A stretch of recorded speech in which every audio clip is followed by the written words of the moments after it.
So hey everyone, welcome back to our YouTube channel defence point. और दोस्तों, आज के हमारे इस वीडियो सीरीज में हम आप लोगों के लिए लेकर के आए हैं कोस्ट गार्ड, नाविक और यांत्रिक एग्जाम की तैयारी के लिए रीजनिंग के मिक्स क्वेश्चंस का एक प्रैक्टिस सेट। तो दोस्तों, वीडियो जो है आपके लिए काफी ज्यादा इंपॉर्टेंट और स्पेशल होने वाला है, तो इसको कंटिन्यू और पूरा जरूर से देखिएगा।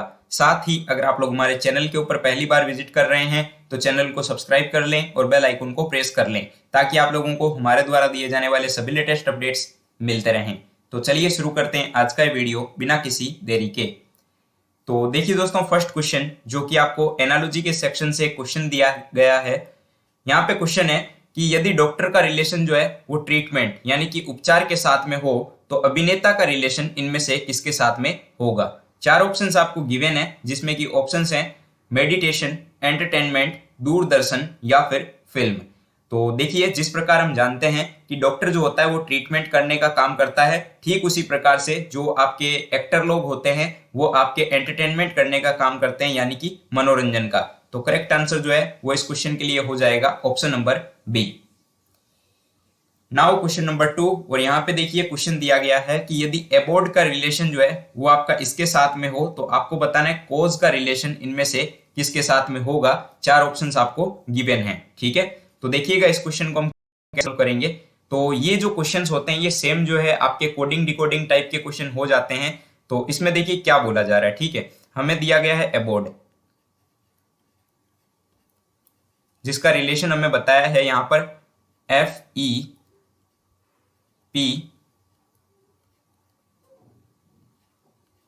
CB के साथ में, ठीक है। तो अगर आप यहां पर देखोगे तो देखिए E से F की ओर ये सीरीज जा रही है, यानी कि यहाँ प्लस का 1 हुआ है। फिर D से E की ओर, यानी कि यहाँ पे भी प्लस का 1 हुआ है। फिर देखिए O से P की ओर, यानी यहाँ पे भी प्लस का 1। ठीक उसी प्रकार B से जो है ये यहाँ पे C की ओर गई है, यानी कि यहाँ पे भी प्लस का 1 हुआ है। और A से B की ओर, यानी कि दोस्तों यहाँ पर भी जो है आपका प्लस 1 हुआ है। मतलब कि हम बोल सकते हैं कि पूरी सीरीज में जो है प्लस का 1 किया गया है। तो हम जानते हैं E से जो है हम करेंगे प्लस 1 तो F आ जाएगा। S से अगर प्लस 1 किया जाएगा तो T आएगा। U से अगर प्लस 1 किया जाएगा तो V आएगा। A से प्लस 1 करने पर B आएगा और C से प्लस 1 करने पे D आएगा, ठीक है। यानी कि हमारा आंसर जो होगा वो होगा FTVBD, जो कि दोस्तों देखिए ऑप्शन नंबर डी के अंदर गिवन है। तो करेक्ट आंसर जो है वो इस क्वेश्चन के लिए होगा ऑप्शन नंबर डी।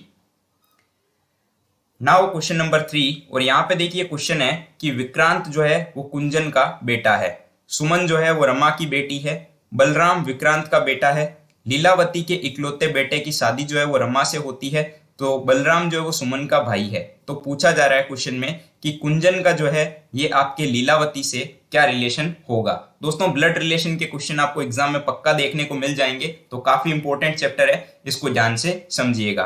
तो यहाँ पे देखिएगा, क्वेश्चन की शुरुआत करते हैं हम। तो यहाँ पे बोला जा रहा है कि विक्रांत कुंजन का बेटा है, ठीक है। तो ये कोई विक्रांत है जो कि कुंजन का बेटा है, ठीक है। तो हम मान लेते हैं कि ये कोई कुंजन है, ठीक है, जिसका बेटा कौन है, तो इसका बेटा है विक्रांत। तो हम यहाँ पे लिख देते हैं बेटा। चलिए, अब क्या बोला जा रहा है, सुमन रमा की बेटी है, ठीक है। तो मान लेते हैं कि ये कोई रमा होगी और इसकी बेटी है सुमन, ठीक है। तो ये कोई सुमन है जो कि इस रमा की बेटी है। चलिए, यहां हम लिख लेते हैं बेटी। अब देखिए आगे क्या बोला है कि बलराम विक्रांत का बेटा है, ठीक है। ये जो विक्रांत है इसका बेटा है बलराम। चलिए, ये हो गया कोई बलराम जो कि इस विक्रांत का बेटा हो गया। अब कहा जा रहा है कि लीलावती के इकलौते बेटे, ठीक है। मान लेते हैं कि ये आपकी कोई लीलावती है, ठीक है। लीलावती के इकलौते बेटे की शादी जो है वो रमा से होती है। तो ये जो रमा है, ठीक है, इससे शादी होती है इसके इकलौते बेटे से। और कहा जा रहा है बलराम सुमन का भाई है, ठीक है। ये जो बलराम है ये इस सुमन का भाई है, यानी कि जाहिर सी बात है जब बलराम सुमन का भाई है तो ये जो है ये इसकी पत्नी होगी, ठीक है।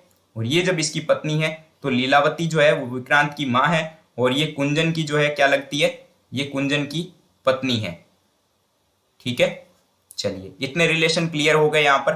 तो अब पूछा जा रहा है कि कुंजन का लीलावती से क्या संबंध है। तो हम जानते हैं कि जब लीलावती का बेटा है विक्रांत और इसकी जब बहू है रमा, ठीक है, और बलराम जो है वो सुमन का भाई है, ठीक है।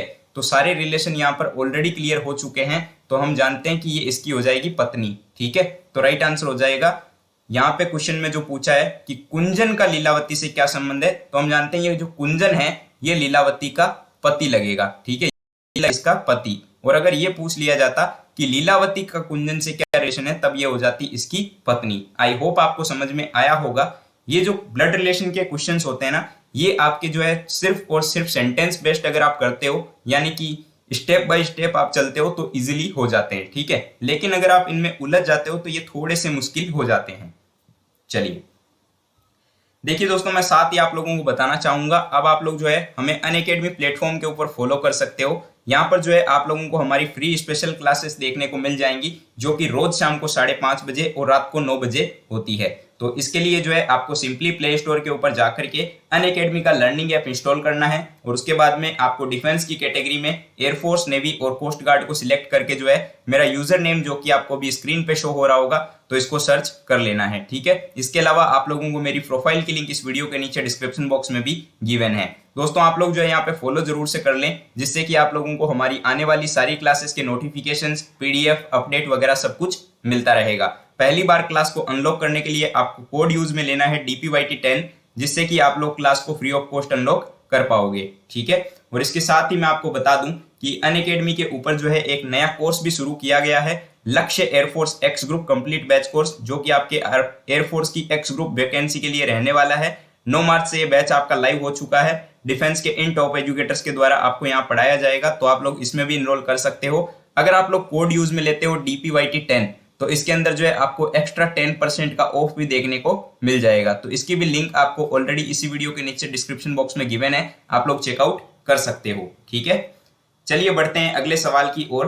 तो अब देखिए क्वेश्चन नंबर 4। यहाँ पर क्वेश्चन क्या है कि निम्नलिखित शब्दों को इस प्रकार से जो है क्रमबद्ध करें जैसे वे अंग्रेजी शब्दकोश में क्रमबद्ध प्रतीत होते हैं। तो यहाँ पर हम देख पा रहे हैं कि ये जो हमें 1 2 3 4 5 ये जो 5 वर्ड्स दिए गए हैं, इन सब में जो है आपको SC कॉमन देखने को मिल रहा है, ठीक है। यानी कि SC को तो जो है वो हम कॉमन रख लेंगे यहाँ पर। उसके बाद हम ये देखेंगे कि अल्फाबेट्स में जो है सबसे पहले क्या आता है। तो हम जानते हैं कि अल्फाबेट A से शुरू होते हैं, उसके बाद B आता है, फिर C आता है, ठीक है, फिर D आता है और उसके बाद E आता है। तो हम ये देख पा रहे हैं कि यहाँ पर E आपको देखने को मिल रहा है 2 नंबर वाले पर। तो हम जानते हैं कि 2 नंबर वाला पहले आ जाएगा, ठीक है। उसके बाद में हम जानते हैं कि E के बाद में आपका H आएगा। तो H अब 2 में दिया हुआ है, इसमें भी H है और इसमें भी H है, तो हम H को छोड़ देंगे, अगला लेटर देखेंगे। तो यहाँ पर O दिया हुआ है, यहाँ पर E दिया हुआ है, तो हम जानते हैं E पहले आएगा, यानी कि 4 नंबर वाला। फिर उसके बाद लिख देंगे हम ये 3 नंबर वाला, ठीक है। तो 2 4 3 हमारे पास में हो चुका है। अब देखिएगा इसके बाद में हमें ये बताना है कि क्या आएगा। तो अब बचा क्या, 1 नंबर वाला और 5 नंबर वाला। तो हम ये देख लेते हैं यहाँ पर क्या है। तो यहाँ पर देखिए I है, ठीक है, और यहाँ पर O है। तो हम जानते हैं I पहले आएगा, यानी कि 5 नंबर वाला जो है ये आपका पहले आ जाएगा, ठीक है। और उसके बाद में आपका लास्ट जो बचा है 1 नंबर। तो राइट आंसर देखिए इसका क्या हो जाएगा। तो इसका राइट आंसर हो जाएगा ऑप्शन नंबर D, 2 4 3 5 1। तो ये देखिए 2 4 3 5 1, ठीक है। आई होप आपको समझ में आया होगा। अब देखिए दोस्तों क्वेश्चन नंबर 5। यहाँ पर जो है आपको सीरीज के क्वेश्चन दिया गया है, और यहाँ पे जो है आपको पूछा जा रहा है कि इसमें इनकरेक्ट क्या दिया हुआ है इस सीरीज के अंदर, ये आपको चेक करना है। तो यहाँ पर हम देखें कि यहाँ पे क्या हो रहा है। तो देखिए P से S, P जो है वो 16 नंबर पे आता है, S आपका 19 नंबर पे आता है, यानी +3 हुआ है। S से V, S से V में भी हम जानते हैं प्लस का 3 हुआ है। फिर V से Y, तो यहाँ पे भी प्लस का 3 हो रहा है, ठीक है। और Y से जब हम B की ओर जाते हैं तो हम जानते हैं Y से जो है Z, A और B, ठीक है, तो +3 हुआ है। फिर हम लास्ट वाला देखते हैं। तो यहाँ पर देखिए N से Q, तो N से Q में हम देखते हैं, तो N से Q में भी देखिए प्लस का 3 हो रहा है। Q से T, तो यहाँ पे भी प्लस का 3, क्योंकि Q 17 पे और T 20 नंबर पे आता है। फिर यहाँ पे भी देखिए प्लस का 3 हुआ है। अब यहाँ पर देखिए W से A, ठीक है, W से A में अगर आप देखेंगे तो देखिए W जो है वो 23 नंबर पे आता है, और A जो है वो आपका 1 नंबर पे आता है, यानी कि यहाँ पर जो है आपका प्लस का 4 इंक्रीज हो रहा है, ना कि प्लस का 3। तो बाकी देखिए पूरी सीरीज के अंदर प्लस का 3 चल रहा है, लेकिन यहाँ पर BLA वाले ऑप्शन में जो है A में यहाँ पर जो है आपका प्लस का 4 इंक्रीज हो जा रहा है, ठीक है। तो राइट हमारा इस क्वेश्चन के लिए हो जाएगा ऑप्शन नंबर A, BLA जो है ये आपको गलत दिया गया है, क्योंकि यहाँ पर A की जगह पर जो है आपका Z होना चाहिए था, ठीक है। चलिए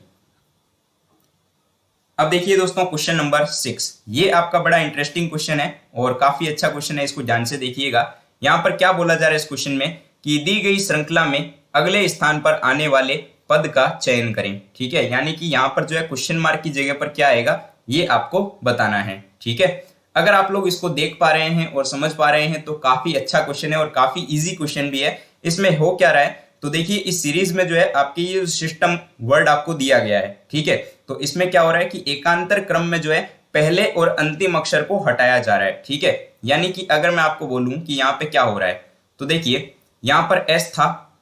ठीक है, तो अगले वाले में एस को हटा दिया गया। ठीक है, फिर देखिए यहाँ पर क्या होगा, अब इसमें से क्या करेंगे, हम लास्ट वाला हटा देंगे। पहले जो है शुरू वाला हटाएंगे, उसके बाद इसको एज इट इज अगले वाले में लिख देंगे। तो एज इट इज लिख दिया। इस बार हम इस एम को हटाएंगे और ये जो बचा हुआ है वो लिख देंगे। इस बार हम शुरू वाले को हटाएंगे और ये लिख देंगे। तो इस बार हम क्या करेंगे, लास्ट वाले को हटा देंगे।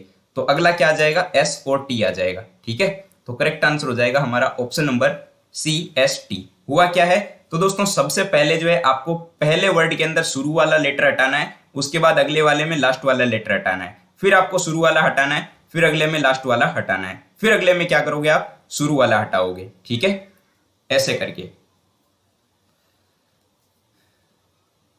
अब देखिए दोस्तों क्वेश्चन नंबर 7, यहां पर जो है आपको क्या क्वेश्चन गिवन है तो यहां पर आपको क्वेश्चन दिया गया है कि उस विकल्प का चयन करें जिसका तीसरे अक्षर के साथ वही संबंध हो जो दूसरे अक्षर समूह का पहले अक्षर समूह के साथ है। यानी कि कैटेगरी का रिलेशन यदि इसके साथ हो तो फुटबॉल का रिलेशन किसके साथ होगा। ठीक है, तो हम देखते हैं यहाँ पर कैटेगरी को किस टाइप से लिखा गया है। तो देखिए CATEGORY कैटेगरी दिया हुआ है, जिसको लिखा जा रहा है आपका ETAC और इसको लिखा जा रहा है YROG। ठीक है, तो अगर आप लोग यहाँ पर देख पा रहे हो तो आपको एक चीज समझ आई होगी कि ई को जो है क्रॉस करके लिखा गया है यहाँ पर इन सबको। ठीक है, इनको क्रॉस कर लिया आपस में और इनको भी जो है आपस में क्रॉस करके लिखा जा रहा है। तो हम फुटबॉल में भी सेम ऐसा ही करेंगे। तो FOOTBALL। ठीक है, ये हमें दिया हुआ है, तो टी को हम इधर ले आएंगे, एफ को इधर लिख देंगे। ठीक है, और ओ जो है ये आपस में क्रॉस हो जाएंगे।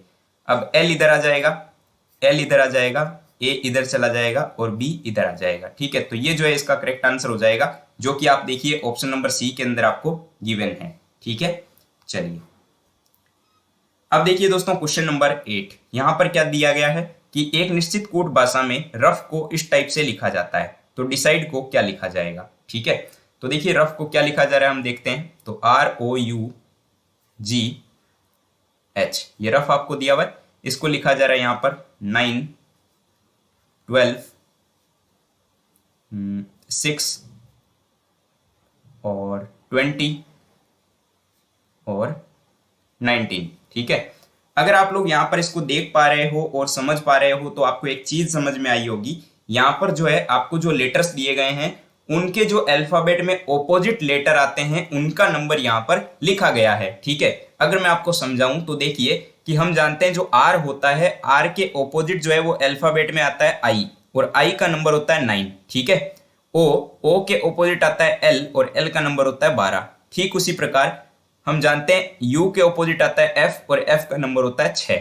उसी प्रकार जी के ऑपोजिट टी आता है और टी का नंबर होता है 20। ठीक है, और एच के ऑपोजिट एस आता है और एस का नंबर होता है 19, क्योंकि हम इसको जो है हनी सिंह से याद रखते हैं, जीटी रोड से याद रखते हैं, फालतू से याद रखते हैं, लव से याद रखते हैं और इंडियन रेलवे से याद रखते हैं। ठीक है, ये हमारी अपनी ट्रिक्स होती हैं, आप लोग कुछ भी बना सकते हो। तो सेम चीज जो है वो हमें डिसाइड के अंदर भी करनी है।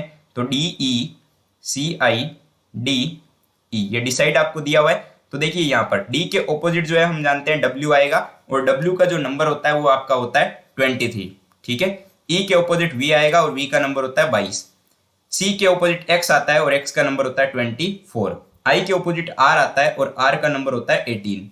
डी के ऑपोजिट डब्ल्यू आता है और डब्ल्यू का नंबर होता है 23 और ई के ऑपोजिट वी आता है और इसका नंबर होता है 22। यानी कि हमारा करेक्ट आंसर जो है वो आपका हो जाएगा 23, 22, 24, 18, 23 और 22, जो कि देखिए ऑप्शन नंबर डी के अंदर आपको मेंशन किया गया है। तो करेक्ट आंसर हो जाएगा ऑप्शन डी। आई होप आप लोगों ने समझा होगा।